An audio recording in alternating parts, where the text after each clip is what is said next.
உங்கள் அனைவரையும் தமிழன் ஃப்ரேம் சேனலுக்கு வரவேற்கிறேன். இந்த வீடியோவில் கிறிஸ்டோபர் நோலனுடைய தி ஒடிசி படத்தை பற்றி தான் பார்க்க போகிறோம்.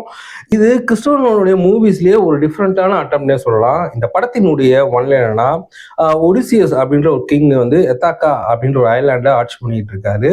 ஸோ அந்த ட்ரோஜன் வார்க்காக வந்து அவர் ட்ராய் அங்கே போங்க. அங்க அங்க வந்து நம்ம ட்ராய் பார்த்துருப்போம், பிராட் பிட்டோட ட்ராய். அது முடிச்சுட்டு அந்த வாரம் முடிச்சுட்டு இவர் திரும்பி வரும்போது என்னென்ன ஸ்ட்ரகிள்ஸ்லாம் மீட் பண்ணாரு அப்படின்னு தான் இந்த படத்தினுடைய ஒன்லைனு. இந்த படத்துல வந்து நிறைய ஒரு ஃபேண்டசியான ஒரு ஹிஸ்டாரிக்கான மூவின்னு இதை நம்ம சொல்லலாம். இதுல வந்து எல்லாருடைய பெர்ஃபார்மன்ஸுமே சூப்பராகவே இருந்துச்சு. முக்கியமா வந்து மெட் டைமன் அவர் தான் இந்த படத்தினுடைய லீட் ரோலா பண்ணியிருக்காரு. அவருடைய பெர்ஃபார்மன்ஸ் ஆகட்டும், அவங்க ஒய்ஃபா வர அந்த குயின் அவங்களுடைய பெர்ஃபார்மன்ஸு, எல்லாருடைய பெர்ஃபார்மன்ஸுமே நல்லா இருந்துச்சு. இதுல வந்து சீன்ஸுமே வந்து அதை நான் லீனியரா தான் இதை சொல்லியிருக்காங்க. இருந்தாலுமே வந்து நமக்கு புரியுற மாதிரி இருக்கு. அதாவது ஃபர்ஸ்ட் ஒரு சீன் சொல்றாங்க, அந்த சீன் முடியறதுக்குள்ள அதுக்கு அடுத்த சீன் சொல்லிடுறாங்க. ஸோ அந்த சீன் முடியறதுக்குள்ள ஃபர்ஸ்ட் ஒரு சீன் சொல்றாங்களா, அந்த சீனை மறுபடியும் சொல்றாங்க. அதுக்கப்புறமேட்டு இதுக்கு முன்னாடி உள்ள ஒரு சீன்ஸை சொல்றாங்க. ஸோ வந்து இது நான் சொல்லும் போது உங்களுக்கு புரியாம இருக்கலாம், ஆனால் நீங்க பார்க்கும்போது உங்களுக்கு சூப்பராகவே கன்வே ஆகிற மாதிரி தான் இதை சொல்லியிருக்காங்க. இன்னொன்று, ஒரு ஒரு சீன்ல வந்து ஒரு விஷயத்தை பத்தி பேசும்போது அந்த சீனை வந்து ஒரு விஷுவலா நம்ம காமிக்கிறாங்க. அதுவுமே ரொம்ப நல்லாவே இருந்துச்சு. ஸோ ஸ்கிரீன் பிளேவுமே இது ரொம்ப நல்லாவே பண்ணியிருந்தாங்க. ட்ரோஜன் வார முடிச்சுட்டு ஒடிசியஸ் வராருல, அப்போ வந்து நிறைய ஸ்ட்ரகிள்ஸ் வரல.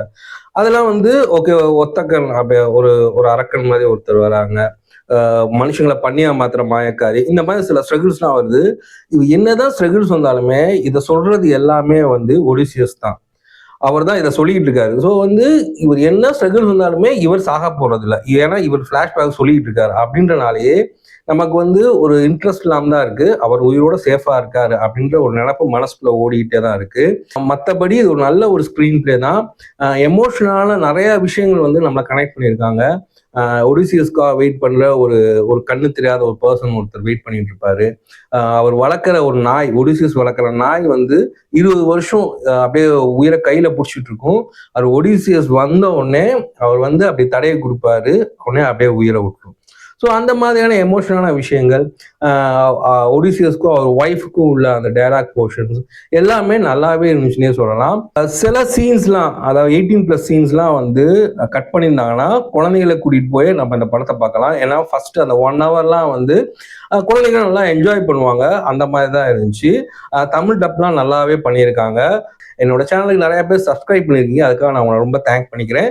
சப்ஸ்கிரைப் பண்ணாதவங்க சப்ஸ்கிரைப் பண்ணுங்க. மறுபடியும் நான் உங்களை அடுத்த வீடியோவில் சந்திக்கிறேன். அது வரைக்கும் டாடா, பாய் அண்ட் ஜெய் ஹிந்த்.